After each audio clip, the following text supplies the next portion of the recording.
अस्सलाम वालेकुम मेरे प्यारे भैन भाईओ की हाल है। मैं उम्मीद करना सारे मेरे प्यारे भैन भाई ठीक होंगे जी। मैं अज तुहाडे लई ना एक छोटा जिहा प्लाट ते बिल्कुल मुनासिब रेंज वाला बिल्कुल मुनासिब रेंज वाला पहले 10 मरले का प्लाट का विजिट कराया सी। अलहमदुलिल्लाह तुहाडे यूट्यूब की मुहब्बत दे नाल वो प्लाट सेल हो गया अलहमदुलिल्लाह।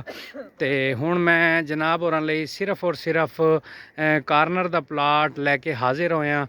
ये 4 मरले का प्लाट है, कार्नर का प्लाट है। 18 फीट की सड़क है, इस साइड तो भी 18 फीट की सड़क है।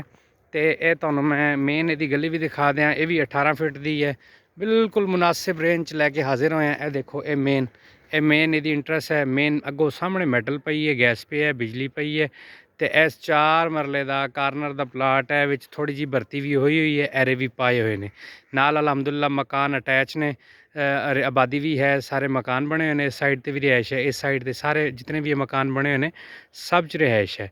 और एक कार्नर का प्लाट है बिल्कुल मुनासिब रेंज 4.5 लाख रुपए का टोटल ये बनेगा कैश के उत्ते।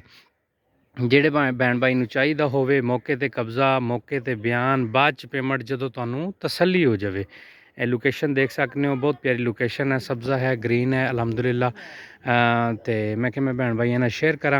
मेहरबानी जनाब दी बन लाभ दी थैंक्स जनाब। और मैनू थोड़ा जिहा लाइक भी कर देणगे, सबसक्राइब भी कर देणगे। तो अपने कीमती टाइम चो जो टाइम कढ़ के तुसीं मैनूं देखने हो, मैं तुहाडी मुहब्बत दा मशकूर हाँ जी। अल्लाह हाफिज़।